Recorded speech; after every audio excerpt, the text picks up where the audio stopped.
விருச்சிகத்தை பொறுத்த வரைக்கும் green flag in love நம்ம சொல்லக்கூடியது மேஷம். ரிஷபம் தான் விருச்சிகத்துக்கு ரொம்ப பிடிக்கும், ஆனால் மேஷம் தான் செட் ஆகும் லவ். இந்த ரெண்டு ராசிகள் தான் லவ்ல வந்து விருச்சிகத்துக்கு கொஞ்சம் கரிசனம் காட்டக்கூடிய ராசி. ரிஷபத்துக்கு அடுத்தது துலாமும் செட் ஆகும் விருச்சிகத்துக்கு. 12ஆம் இடம் இருந்தால் கூட துலாமும் விருச்சிகத்துக்கு பக்காவா செட் ஆகும். விருச்சிக ராசிக்கு கமா போடுற ஆணை தான் பிடிக்கும், புள்ளி வைக்கிற ஆணை பிடிக்காது. ஆக விருச்சிக ராசிக்கு சூப்பரா செட் ஆகக்கூடியது மீனம் அண்ட் மேஷம். ரெட்ரோ ஆன்மீகம் நேயர்கள் அனைவருக்கும் வணக்கம். இன்னைக்கு நம்மளோட சுபாஷ் பாலகிருஷ்ணன் அவர் தான் இணைஞ்சிருக்காரு. அவர்கிட்ட நிறைய விஷயங்கள் கேட்டு தெரிஞ்சுக்க போறோம். நிகழ்ச்சிக்கு போகலாம். சார் வணக்கம். சார் வணக்கம் சார். இன்னைக்கு என்ன சார் இன்ட்ரெஸ்டிங்கான டாபிக்? இன்னைக்கு ரொம்பவும் இன்ட்ரெஸ்டிங்கான டாபிக்ஸை பார்க்க போறோம். ஒவ்வொரு ராசிக்கும் எந்தெந்த ராசி லவ்ல கிரீன் ஃபிளாக், மேரேஜில் கிரீன் ஃபிளாகும், லவ்ல ரெட் ஃபிளாக், மேரேஜில் ரெட் ஃபிளாகும் பார்க்க போறோம். இது பொதுவான கருத்து. இது எல்லா ராசி மக்களையும் குறிக்கக்கூடிய கருத்து அல்ல. பெருவாரியான ராசி மக்கள் ப்ராபபிலிட்டி 60-65% தான் நம்ம கணக்கு எடுத்துக்கணும். விதி விலக்குகள் நாம சொல்லக்கூடிய ராசிகள்ல இருக்கு. ரெட் ஃபிளாக்னா என்ன சார்? கிரீன் ஃபிளாக்னா என்ன சார்? ரெட் ஃபிளாக்னா இந்த ராசிக்காரங்களை லவ்வும் பண்ணக்கூடாது, மேரேஜும் பண்ணக்கூடாது. அதே மாதிரி கிரீன் ஃபிளாக்னா இந்த ராசிக்காரங்களை லவ்வும் பண்ணலாம், மேரேஜும் சூப்பரா பண்ணலாம் அப்படிங்கிறது தான். Fine sir. சார் அப்போ நீங்க வந்து லவ்வுக்கு இந்த இது அப்படின்னு நீங்க சொல்றீங்க, இந்த ராசிகள். இப்ப அடுத்த கேள்வி எனக்கு என்ன அப்படின்னா, அப்ப கல்யாணத்துக்கு அப்படின்றது வேற ராசிகள்? கண்டிப்பா மேரேஜ் கிரீன் ஃபிளாக்ன்றது வேற, லவ் கிரீன் ஃபிளாக்ன்றது வேற. Is it sir? ஆமாங்க. ஓகே. ஏன்னா நான் தான் எப்படி லவ் பண்ணும்போது இந்த ராசிகளை பார்க்குறேன், இந்த ராசிகளை தான் நான் கல்யாணமும் பண்ணிப்பேன், லவ் பண்ணா நான் கண்டிப்பா கல்யாணமும் பண்ணிப்பேன்னு இருக்கும்போது கல்யாணத்துக்குன்றது வேற ராசிகள்னும் போது, நீங்க இன்னைக்கு நடக்கக்கூடிய திருமணங்கள்ல ஒரு 100 மேரேஜஸ் எடுத்துக்கிட்டீங்கன்னா அதுல எத்தனை வந்து அந்த லவ்வே பண்ணி கல்யாணம் பண்ணிக்கிறவங்க எத்தனை பேர் நீங்க எடுத்தீங்கன்னா தெரியும். இது மென்லயும் சரி, விமன்லயும் சரி. இந்த மேரேஜுக்கு முன்னாடி அவங்க லவ் பண்ணியிருப்பாங்க. கல்யாணம் லவ் மேரேஜ் தான் அதிகம் நடக்குது இப்போ. ஆனா அந்த லவ்வுக்கு முன்னாடி எத்தனை லவ் இருந்திருக்கு? அதுதான் உங்களோட பாயிண்ட். அதுதான் பாயிண்ட். Fine sir. அதனால காதலிச்சவங்களையே கல்யாணம் பண்ணிக்கிறாங்கன்றது ரொம்ப ரேர் தான். ஒரு காதல்லையே, முதல் காதல்லையே நான் சொல்றது, இந்த முதல் காதல் அதே திருமணமா முடியறதுங்கிறது விரல விட்டு எண்ணிடலாம். நீங்க இன்னைக்கு வந்து ஒரு 3 காதல் 4 காதல் ஆன பிறகுதான் திருமணம்ங்கிறதுக்குள்ள போறாங்க. திருமணத்திலேயே 3 போயிட்டு இருக்குது இப்போ, இன்னும் அட்வான்ஸ்மெண்ட்டா. அதனால இப்போ நீங்க கோர்ட்லாம் எடுத்தீங்கன்னா 2வது திருமணம், 3வது திருமணம், தேர்ட் மேரேஜ்.comலாம் வந்துருச்சு. அது போயிட்டே தான் இருக்கு. ஏன் இதெல்லாம் நடக்குதுங்கிறது ஒரு தனி டாபிக். ஆனா இப்போ நம்ம பேசக்கூடியது இப்போ இந்த ராசிக்கு கிரீன் ஃபிளாக் தரக்கூடிய மேரேஜ்ல கிரீன் ஃபிளாக் தரக்கூடிய ராசி. Okay sir. கண்டிப்பா இது வந்து ரொம்ப இன்ட்ரெஸ்டிங்கா இருக்கும்னு நினைக்கிறேன். இப்போ இருக்கிற ஜென்ரேஷனுக்கு வந்து அப்படியா இதெல்லாம் இருக்குமா அப்படின்றத உங்களுக்கு யோசனையா இருக்கும். இப்போ நம்ம ஒவ்வொரு ராசிக்கும் ரெட் ஃபிளாக் இன் லவ், அப்புறம் ரெட் ஃபிளாக் இன் மேரேஜ், அப்புறம் green flag in love and marriage பார்க்கலாமா சார்? கண்டிப்பா. இது நேயர்களுக்கு மிகப்பெரிய ஒரு நிகழ்ச்சி, விழிப்புணர்வு. தவிர இந்த மாதிரி ஒரு நிகழ்ச்சியை வந்து இது எந்த ஒரு சமூக ஊடக வலைதளங்கள்லையும் பார்த்துருக்க கூடாத ஒரு கான்செப்ட். இது கண்டிப்பா நல்ல செய்தியை மக்களிடையே சேர்ந்து சேர்ப்போம்.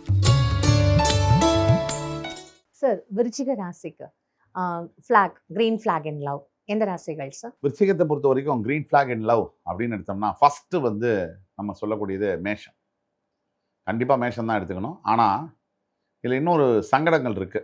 விருச்சிகத்துக்கு ரொம்ப பிடிச்ச ராசினா ரிஷபம். ரிஷபம் தான் விருச்சிகத்துக்கு ரொம்ப பிடிக்கும், ஆனா மேஷம் தான் செட் ஆகும் லவ்ல. அதே மாதிரி விருச்சிகத்துக்கு ரொம்ப செட் ஆகக்கூடிய ராசி மீனம். அதுவும் கொஞ்சம் சென்சிட்டிவ், இது ஓவர் சென்சிட்டிவ். அதே மாதிரி இந்த 2 ராசிகள் தான் லவ்ல வந்து விருச்சிகத்துக்கு கொஞ்சம் கரிசனம் காட்டக்கூடிய ராசிகள். விருச்சிகத்துக்கு எது வேணும்னா, உங்களுக்கு இப்போ விருச்சிகம் உங்கள்கிட்ட எதிர்பார்க்கறது வந்து நியாயம், தர்மம்லாம் கிடையாது. நீங்க நான் சொல்றத கேளு, அவ்வளவுதான். கேட்டுன்னு சும்மாரு. இதுதான் பல பெண்கள் ஆண்கள்ட்டையும் எதிர்பார்க்குது. பெண்களுடைய பாடி லாங்குவேஜ் என்னன்னா, முட்டாள், எனக்கு விளக்கம்லாம் கொடுக்காத, எனக்கு தீர்வெல்லாம் கொடுக்காத, நான் சொல்றத சும்மா காதல வாங்கிக்கன்னு எல்லா பொண்ணும் நினைக்கிறாங்க. நீ வந்து அட்வைஸ் பண்ணி நான் வந்து பாருங்க இதெல்லாம் எப்படி பண்ணிடலாம் அப்படி பண்ணிடலாம்னா ஒரு பொண்ணுக்கு பிடிக்காது. ஒரு பொண்ணு எதிர்பார்க்கறது வந்து நான் சொல்லுவேன், புலம்பிட்டே இருப்பேன், நீ சும்மா உட்காந்து மரக்கட்ட மாதிரி கேளு. ஆண்கள் எப்படின்னா ரீசனிங்குள்ளே போகும் பிரெயின். அதாவது ஆண்களுக்கு வந்து எல்லாத்தையும் விளக்கணும், அதை தீர்வு பண்ணணும், முற்றுப்புள்ளி வைக்கணும். பெண்களுக்கு கமா தான் பிடிக்கும், புள்ளி பிடிக்காது. ஸோ பெண்கள் வந்து கமா போட்டுக்கிட்டே போக நினைப்பாங்க. சார் நீங்க பேசுறதும் ஒரு பொண்ணு கிட்ட தான் சார், அதை மறந்துடாதீங்க. ஏங்க இதுல என்னங்க இருக்குது? அதுக்காக நீங்க சொல்றதெல்லாம் எப்படி சார் அக்செப்ட் பண்ணிக்க முடியும்? தயவு செஞ்சு அக்செப்ட் பண்ணாதீங்க. கமா போடுங்க அப்படின்னு. ஆமா நாங்களாம் கமா தான் போடுவோம். அது இல்லைங்க. அதாவது எல்லா பெண்களும் ஒரே மாதிரி இருக்க மாட்டாங்க, எல்லா ஆண்களும் ஒரே மாதிரி இருக்க மாட்டாங்க. நாம பேசக்கூடிய டாபிக்கே வந்து பெருவாரியான ஆண்கள் மற்றும் பெண்களுக்கு. அதாவது விதி விலக்குகள் விதியாகாது. ஆக விருச்சிக ராசிக்கு கமா போடுற ஆணை தான் பிடிக்கும், புள்ளி வைக்கிற ஆணை பிடிக்காது. ஆக விருச்சிக ராசிக்கு சூப்பரா செட் ஆகக்கூடியது மீனம் அண்ட் மேஷம். லவ்வுக்கு. லவ். ஃபைன். அப்போ மேரேஜுக்கு? கண்டிப்பா விருச்சிகத்துக்கு மேரேஜுக்கு வந்து ரிஷபம் செட் ஆகும். லவ்வுக்கு செட் ஆகாது. மேரேஜுக்கு ஃபர்ஸ்ட் கிளாஸா செட் ஆகும். ரிஷபமும் கற்பனையில வரக்கூடியது. இது எமோஷனல் ராசி விருச்சிகம். 2 பேரும் சேர்ந்து கற்பனை உலகத்துல கிரியேட்டிவ் பண்ணி ஃபர்ஸ்ட் கிளாஸா வந்துருவாங்க. Fine sir. அப்போ ரிஷபம் மட்டும் தானா? கண்டிப்பா ரிஷபம் தான் மேஜரா செட் ஆகும். ஓகே. அதுக்கு அடுத்தது பாத்தீங்கன்னா ரிஷபத்துக்கு அடுத்தது துலாமும் செட் ஆகும் விருச்சிகத்துக்கு. 12ஆம் இடம் இருந்தா கூட துலாமும் விருச்சிகத்துக்கு பக்காவா செட் ஆகும். Fine sir. அப்போ ரெட் ஃபிளாக் இன் லவ் விருச்சிகத்துக்கு? விருச்சிகத்துக்கு ரெட் ஃபிளாக் அப்படிங்கிறதே விருச்சிகம் தான் ஃபர்ஸ்ட். இதை நம்ம சொல்லி தான் ஆகணும். விருச்சிகோட லவ்வுக்கு ரெட் ஃபிளாக், முதல் ரெட் ஃபிளாக் வந்து விருச்சிகம் தான். மற்றவங்க கொடுக்குற ரெட் ஃபிளாகோட விருச்சிகமே தனக்கு கொடுத்துக்கிற ரெட் ஃபிளாக் அதிகமாக இருக்கும். இதை கேட்டவுடனே விருச்சிக ராசிக்காரங்களாம் கொழுந்து எடுத்து வருவாங்க. பரவாயில்ல, உண்மையை நம்ம உறக்க சொல்லும். விருச்சிகத்துக்கு அதுக்கு அடுத்தபடியான ரெட் ஃபிளாக் அப்படின்னு பார்த்தோம்னா ஃபர்ஸ்ட் ரெட் ஃபிளாக் அப்படின்னா மிதுனம் அண்டு கன்னி. இந்த ரெண்டும் விருச்சிகத்துக்கு செட் ஆகாத ரெட் ஃபிளாக்ஸ். Okay sir. அப்போ சூப்பர் கிரீன் ஃபிளாக்? விருச்சிகத்துக்கு சூப்பர் கிரீன் ஃபிளாக் அப்படின்னா அது துலாம் தான். இது ஆச்சரியமா இருக்கும், பட் உண்மை. விருச்சிகத்தை வந்து ஒரு குழந்தை மாதிரி பார்த்துக்கணும். அது ஏன் கத்துது, ஏன் தூங்குது, ஏன் உருளுது, ஏன் குதிக்குது, இதெல்லாம் கேட்காத ஒரு ராசி தான் விருச்சிகத்துக்கு செட் ஆகும். விருச்சிகம் வந்து மூடு வேரியேஷன் அதிகமாக இருக்கக்கூடிய ராசி. 2 மணி நேரத்துக்கு முன்னாடி தான் பயங்கர சந்தோஷத்தோட வா எங்கேயாவது டூர் போகலாமா அப்படிம்பாங்க. 2 மணி நேரம் கழிச்சு ச்சே இந்த வாழ்க்கையை வேணாம் தற்கொலை பண்ணிக்கலாம்பாங்க. காரணமே இல்லாமல் மூட் ஃப்ளக்சுவேஷன்ஸ், மூட் ஸ்விங்ஸ் அதிகமாக இருக்கக்கூடிய ராசி. இது ஏன் வந்து இவங்க சந்தோஷமா இருந்தாங்க, ஏன் துக்கமா இருக்காங்க, இந்த கேள்வியெல்லாம் கேட்கக்கூடாது. சந்தோஷமா இருக்கும்போது வா படம் போகலான்னு சொல்லணும். துக்கமா இருக்கும்போது ஐயோ நீங்களும் அழுகணும். அழுதிங்கன்னா யூ ஆர் த பெஸ்ட். இல்லைன்னா விருச்சிகத்துக்கு உங்களுக்கு செட் ஆகாது. விருச்சிகம் தோண்டி தோண்டி கேள்வியை கேட்கக்கூடிய ராசி. மறுபடி பாஸ்ட் லைஃபுக்கு போகக்கூடிய ராசி. அதனால பல ராசிகளுக்கும் இதுக்கும் பஞ்சாயத்து இருக்கும். துலாம் இதெல்லாம் கேட்காது, தர்மமாக நடந்துக்கும். இயற்கையிலே தர்மமுடைய ராசிங்கிறதுனால விருச்சிகத்துக்கு அந்த நம்பகத்தன்மையை கொடுக்கும். அதனால விருச்சிகத்துக்கும் துலாத்துக்கும் செட் ஆகும். ஜென்சி ஜென் ஆல்ஃபா அவங்களுக்கு வந்து எந்த ராசிகள் இவங்க வந்து லவ் பண்ணா கரெக்டா இருக்கும்? முக்கியமா அப்புறம் கல்யாணம், அதாவது லவ் கல்யாணம் அப்படின்றத நீங்க சொல்வீங்களா சார்? ஆமாம்மா, அருமையான கேள்வி கேட்டீங்க. லவ்வும் காதலும் கல்யாணம் என்பதும் டோட்டலி வேற சப்ஜெக்ட் ரெண்டும். இதை மக்களுக்கு ஆமாம்மா, லவ் வேற கல்யாணம் வேற. புரியுதுங்களா? தப்பாயிடாதா சார் என்ன தப்பு? பேசுனா லவ் வேற கல்யாணம் வேற அப்படின்னு? அதாவதுமா, இன்னைக்கு நடக்கக்கூடிய காதல் திருமணங்கள்ல தம்பதியர்கள் எடுத்து கேட்டிங்கன்னா 100 கல்யாணம் நடக்குது காதல் திருமணம்னு வச்சுங்க. அதில் 100ல் கேட்டிங்கன்னா 98 பேர் சொல்லுவாங்க இந்த கல்யாணம் காதல் திருமணம் தான், இதுக்கு முன்னாடி நான் காதலிச்சு தோத்து போயிருக்கேன்னு சொல்லுவாங்க. ஆணும் சொல்லுவாங்க, பெண்ணும் சொல்லுவாங்க. யாராவது ஒரு ஜென்சி, ஒரு ஜென் ஆல்ஃபா ஒருத்தரை காதலிச்சேன் அவங்களையே திருமணம் முடிச்சேன்னு சொன்னால் லட்சத்தில் 2 பேர் இருப்பாங்க. இல்லைன்னு சொல்ல முடியாது, லட்சத்தில் எப்பயுமே இருப்பாங்க. ஆனால் 99,000 பேர் 2 காதல் 3 காதல் அதுக்கு பிறகுதான் திருமணம் பண்ணுறாங்க. இதுதான் யதார்த்த உண்மை. இதில் தப்புன்னு நீங்கள் எதை சொல்கிறீங்கன்னு எனக்கு புரியல. தப்புன்னா ஒருத்தரை காதலிச்சுக்கிட்டு இருக்கும் போதே இன்னொருத்தரை காதலிக்கிறது தப்பு. நீங்க ஜோசியர் தானே சார்? இல்ல நீங்க சைக்காலஜிஸ்ட் மாதிரி இந்த மாதிரியான ஒரு விஷயங்கள் கரெக்ட், அந்த மாதிரியான ஒரு விஷயங்கள் தப்புன்னு நீங்க எப்படி சார் சொல்றீங்க? நான் சொல்றத கவனமா கேட்டு புரிஞ்சுக்கணும். ஏன்னா ஒரு விஷயத்த ஈஸியா தவறா புரிஞ்சிக்கக்கூடிய தன்மை நம்மளுடைய ஊர்ல நிறைய இருக்கு. ஒரே ஒரு நேரத்துல 2 பேரை காதலிக்கிறது தப்பு. அது தவறான விஷயம். ஒரு காதல் முறிவடைஞ்ச பிறகு, ஒரு திருமணம் முறிவடைஞ்ச பிறகு மறுமணம் செய்யணும்னு சட்டமே சொல்லுது. அதுக்கு சப்போர்ட் பண்ணுது. எங்க சட்ட ரீதியா காதல் பண்ணும்போது ஒரு காதல் முறிவடைஞ்ச பிறகு இன்னொரு காதல் பண்ணக்கூடாதுன்னு எந்த தார்மீக சட்டத்துல இருக்கு, எந்த இந்திய அரசியல் சட்ட அமைப்புல இருக்கு? இல்லதான், ஆனா எல்லாத்தையும் தாண்டி இங்க நமக்கு மனசாட்சின்ற ஒரு விஷயம் இருக்குல்ல சார்? நீங்க என்ன சொல்ல வரீங்கன்னா உங்க ரூட்லயே வரும். ஒரு காதல் ஒருத்தங்க பண்றாங்க, அந்த காதல் தோல்வி அடைஞ்சிட்டா வாழ்க்கை முழுக்க யாரையுமே கல்யாணம் பண்ணாம அவங்க தனியாவே இருந்து மரணிக்கணும்னு இருக்கு. இல்ல சார், நான் அப்படி மீன் பண்ணல. அப்ப எதை தான் சொல்ல வரீங்க? இல்ல, லவ் வேற. இந்த ராசி வந்து லவ்வுக்கு பொருந்தும், ஆனா இந்த ராசி வந்து லவ்வுக்கு பொருந்தாது, கல்யாணத்துக்கு மட்டும் தான் பொருந்தும் அப்படின்றது இது எப்படி சார்? அது நம்ம ஒட்டுமொத்த ராசின்னு சொல்ல மாட்டோம். நம்ம சொல்றது இந்த ராசியில் இருக்கக்கூடிய 70% பேரை சொல்லும். ஒரு 30% விதிவிலக்குகள் இருக்கும். இப்ப மிதுன ராசியை காதலிக்காதீங்க நான் சொல்றேன்னா எல்லா மிதுன ராசியும் தப்பானவங்க நான் சொல்லவே மாட்டேன். ஒரு பெருவாரியான ஒரு கணிசமான அளவு 65% அங்கே தவறு இருக்கலாம். ஒரு எடுத்துக்காட்டு சொல்கிறேன். அதனால் மிதுன ராசி தப்புன்னு சொல்ல, ஒரு எடுத்துக்காட்டு சொல்கிறேன். நம்ம சொல்ல வர இந்த ப்ரோக்ராமில் ரெட் ஃப்ளாக் கொடுக்கக்கூடிய ராசிகள்லாம் கண்டிப்பாக நீங்கள் காதலிக்கவே கூடாது, கல்யாணமே பண்ணக்கூடாது. ஒட்டுமொத்த ராசிக்கும் அல்ல, அந்த ராசியில் இருக்கக்கூடிய கணிசமான தொகையில் இருக்கவங்க. Fine sir. ஸோ அப்போ இந்த ராசிக்கு இந்த ராசி பொருந்தாது அப்படின்ற மாதிரியான ஒரு ஃபேக்டர்ஸ்லாம் இருக்கா சார்? எல்லாத்துலேயுமே வந்து விதிவிலக்குகள் இருக்கு.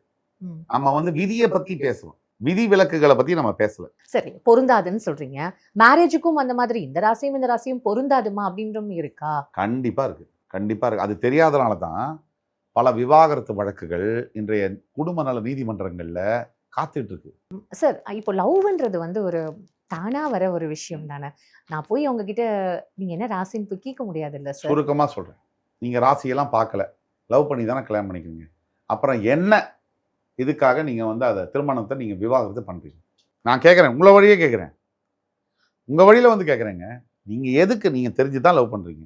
இதுதான் ஆண், இதுதான் பெண் தெரியும். என்னதுக்காக நீங்க குடும்ப நல நீதிமன்றத்தை விவாகரத்து பண்றீங்க? அப்படின்னா நீங்க யாரு?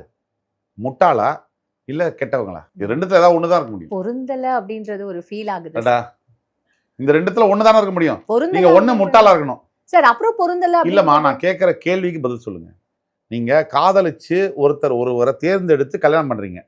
திருமணத்திற்கு பிறகு 4 வருஷம், 5 வருஷம் கழிச்சு, 2 வருஷம் கழிச்சு, 1 வருஷம் கழிச்சோ, 6 வருஷம் கழிச்சோ, 15 வருஷம் கழிச்சோ அவரை விவாகரத்து பண்றீங்க. நான் கேட்கக்கூடிய கேள்வி, நீங்க முட்டாளா இல்ல கெட்டவங்களா? இது ரெண்டு தவிர 3வது ஆப்ஷன் இருக்க முடியாது. நீங்க சொல்றபடி பார்த்தா. எங்கேயாவது ஒரு இடத்துல இவங்க வந்து சரியாயிடுவாங்க இல்லம்மா, அப்படின்னு நீங்க சொல்றபடி பார்த்தா. அதான் சார், என்னோட இதுலயே நானும் சொல்றேன் சார். எங்கேயாவது ஒரு இடத்துல இவர் மாறுவாரு, இல்ல இவங்க மாறுவாங்க, நம்ம அட்ஜஸ்ட் பண்ணிட்டு போலாம், பொறுத்துக்கிட்டு போலாம். அப்புறம் ஏன் விவாகரத்து பண்றீங்க? நீங்க தானே நம்புறீங்க மாறுவாங்கன்னு. அப்புறம் எதுக்கு விவாகரத்து பண்ணணும்? இதெல்லாம் நீங்க சொல்றதுக்காக சொல்றேன். என்னுடைய பிலாசபியில இது கிடையவே கிடையாதுங்க. காதலும் மறுபடி வரும், அது நியாயம், அது தவறு இல்ல. இதை பார்த்து கொண்டிருக்கக்கூடிய லட்சக்கணக்கான மக்களுக்கு விழிப்புணர்வு வரணும், அதுக்காக சொல்றேன். 2வது காதல், 3வது காதல், 4வது காதல் தப்பே இல்லை. உங்களுக்கு குற்ற உணர்ச்சி தேவையே இல்லை. ஏன் தேவையில்லை? ஒரே காதல் இருக்கும் போது தான் நீங்க பேரலல் லவ் பண்ணவே கூடாது. ஒருத்தர் உங்களை ஏமாத்திட்டாங்க, ஒருத்தர் உங்களை கைவிட்டுட்டு போயிட்டாங்க, அந்த மன உளைச்சலோடய ஒரு மனிதன் வாழ்வதற்கு அவருக்கு அந்த ரைட்ஸும் இல்லை, ப்ரிவிலேஜஸும் இல்லை. பேசிக் ஃபண்டமெண்டல் எல்லாருக்குமே நிம்மதியா வாழ்றதுக்கான ரைட்ஸ் அத்தனை ஆண்களுக்கும் பெண்களுக்கும் இருக்கு. இதுல கலாச்சாரம் தலையிடவே முடியாது. அந்த கலாச்சாரத்துக்கு உரிமையே கிடையாது. முதல்ல இதை கலாச்சாரம்னு இணைக்கிறோம் பாத்தீங்களா, அது ஒரு மிகப்பெரிய முட்டாள்தனம். Biology and culture both doesn't go together. நீங்க புரிஞ்சுக்கங்க. Physiology, biology and culture. அதுக்காக நான் வந்து கலாச்சாரத்துக்கு அகைன்ஸ்ட் எல்லாம் கிடையாது. நியாயமான மனித உணர்வுகளை இந்த சமுதாயத்துல இதை தவறுன்னு சுட்டி காட்டுறாங்க பாருங்க, அந்த எண்ணத்தை எதிர்க்கிறோம். இப்ப நீங்க சொல்றபடி பார்த்தா ஒரு மனிதன் காதல்லையோ திருமணத்திலேயோ தோத்துட்டா அவன் தனியா இருந்து செத்து போயிடணும். அதான் நீங்க சொல்றீங்க. மறைமுகமா குலாப் ஜாமுன் மேல வெண்ணிலா ஐஸ்கிரீம் போட்டு அது மேல முந்திரி பூவை தூவி எல்லாம் பண்றீங்க. அப்ப சூப்பர் கிரீன் ஃபிளாக் அப்படின்ற மாதிரி எந்த ராசிகளுமே இல்லைன்னு நீங்க சொல்றீங்க. நீங்க நிறைய குழப்பறீங்க. எப்படின்னா குழப்பிக்கிறீங்க. சூப்பர் கிரீன் ஃபிளாக்ன்றது நியர்லி பாசிபிள்னு சொல்றோம். அதாவது இந்த ராசியும் இந்த ராசியும் இணைந்தால் இன்னும் நல்லா இருக்கும்னு சொல்றோம். 65-70% நல்லா இருக்கும்னு சொல்றோம். 30% இதே ராசியில உள்ளவங்க சேர்ந்தாலும் ஃபெயிலியர் ஆனவங்களும் இருப்பாங்க. அதான் நம்ம சொல்ல வரோம். சமுதாயத்துல இந்த வீடியோவை பார்த்து கொண்டு இருக்கக்கூடிய பல்லாயிரக்கணக்கான மிடில் ஏஜ் பீப்புள், எஸ்பெஷலி 30லேருந்து 50 வயசுக்குள்ள இருக்கக்கூடியவர்களுக்கு இந்த வீடியோ ஒரு விழிப்புணர்வு. எல்லாருக்கும் இந்த சமுதாயத்தில் இருக்கக்கூடிய பெண்கள், முக்கியமா ஆண்கள் 2 பேருக்குமே ஒரு குற்ற உணர்ச்சி இருக்கு. காதல்ல தோத்துட்டாலோ கல்யாணத்துல தோத்துட்டாலோ நம்ம இன்னொரு ஆணையோ பெண்ணையோ பார்க்கலாமா, அது கரெக்டாங்கிற கேள்வி மறைமுகமா சப்ரஸ்டு எமோஷனா வெளியில வேற விதமா கெடுதலா வெளியே வருது. சமுதாய கட்டமைப்புன்றது வந்து ஒரு இது இருக்கு. என்ன சமுதாய கட்டமைப்புன்னு சொல்லவே மாட்டீங்க, டெர்மினாலஜி மட்டும் சொல்றீங்க. நான் எவ்வளவு தெளிவா பேசுறேன், நான் எல்லாத்தையும் புட்டு உடைச்சு கிளீனா பீஸா பேசுறேன். நீங்க என்ன சமுதாய கட்டமைப்புன்னு சொல்ல மாட்டோம். என்ன கட்டமைப்பு? கட்டமைப்புங்கிறது எதுனா சமுதாயத்துக்காக தானே அந்த கட்டமைப்பு. சமுதாயத்தில் இருக்கிறவன் 5000 பேர் இருக்கான், அதுல 4500 பேர் செத்து போயிட்டான். 500 பேர் கட்டமைப்பு இருந்தா என்ன, இல்லைன்னா என்ன? அதனால கட்டமைப்புங்கிறது மனிதன் வாழ்க்கைக்கு காலம் மாறும் போது அதோடைய நேரமும் நிழலும் சூழலும் மாறும். Fine sir. இப்போ நீங்க சொல்ற இந்த எக்ஸ்பிளனேஷன்ஸ்லாம் வந்து மக்கள்கிட்ட நம்ம விட்டுடலாம். இப்போ சுருக்கமா ஒரு கேள்வி சொல்லி முடிக்கிறேன். 1980களில் எப்ப எல்லாரும் தூங்க போவாங்க தமிழ்நாட்டில்? இரவு எத்தனை மணிக்கு தூங்க போவாங்க? 7:30 மணிக்கு பெட்டுக்கு போயிடுவாங்க. 7:30 மணிக்கு டிவியில செய்திகள் வரும். சோபனா ரவின்னு வாசிப்பாங்க, வரதராஜன் வாசிப்பார் தூர்தர்ஷன்ல, தமிழ் செய்திகள் வாசிப்பாங்க. அதோட எல்லாம் தூங்க போயிடுவாங்க. 8 மணிக்கு 8:30 மணிக்கெல்லாம் கொரட்டை சத்தம் கேட்கும், ரோடே ஜில்லோன்னு இருக்கும். இன்னைக்கு போய் 8:30 மணிக்கு பாருங்க சார். 8:30 மணிக்கெல்லாம் எப்படி சார்? அதுதான் நடந்தது. கேட்டு பாருங்க, 80s மில்லினியல் கிட்ஸை கேட்டு பாருங்க. 8:30 மணிக்கு டோட்டல் சிட்டி அப்படியே இதுக்கு போயிடும். 9 மணிக்கெல்லாம் தண்ணி அடிக்கிறவங்க மட்டும் அங்கங்கே 1-2 பேர் பார்க்கலாம். ரிக்ஷா ஓட்டுறவங்கள பார்க்கலாம். இதுதான் 80களுடைய வாழ்க்கை. இப்போ சொல்லுங்க, 40 வருஷம் கழிச்சு இன்னைக்கு என்ன இருக்கு? இன்னைக்கு தூங்குறாங்களா? 8:30 மணியை விட்டுடுங்க. 9:30, 10:30, 11:30, 12:30, 1:30, 2:30 போய் அண்ணா நகரில் பாருங்க. அண்ணா நகரில் 1:30 மணிக்கு போங்க. எத்தனை உணவு விடுதியில் ஃபாஸ்ட் ஃபுட் சாப்பிட்டுக்கிட்டு, காஃபி சாப்பிட்டுட்டு உட்காந்து தன் தூக்கத்தை கெடுத்துக்கிட்டு இது ஜாலின்னு நினச்சிக்கிட்டு இப்போ ஹெல்த்தை விட்டு 40 வயசுல சம்பாதிச்ச சொத்தெல்லாம் ஹாஸ்பிட்டலில் விடுறதுக்காக காத்திருக்கக்கூடிய எத்தனை யூத் இருக்காங்க தெரியுமா? Gen Z and Gen Alpha. Fine sir. ரொம்ப அழகா எல்லா ராசிகளுக்கும் எது பொருந்தும், எதுவும் பொருந்தாது. முக்கியமா லவ் அண்ட் மேரேஜ் இந்த மாதிரி யாருமே சொல்லியிருக்க மாட்டாங்க. நான் கூட நடுவுல நிறைய கேள்விகள், ஆரம்பத்துல ரொம்ப டவுட்ஸ் எல்லாம் வந்து கேட்டேன். ரொம்ப அழகா எங்களுக்கு எல்லாமே எக்ஸ்பிளைன் பண்ணீங்க. உங்க நேரத்துக்கும், உங்களோட கருத்துக்கும் ரொம்ப அழகா எக்ஸ்பிளைன் பண்ணீங்க. ரொம்ப நன்றி சார். நன்றி. ரெட்ரோ ஆன்மீகம் நேயர்களுக்கும் உலகமெங்கிலும் இருக்கக்கூடிய அன்பு தமிழ் நெஞ்சங்களுக்கும் என்னுடைய நன்றிகளும் வாழ்த்துக்களும் வணக்கங்களும்.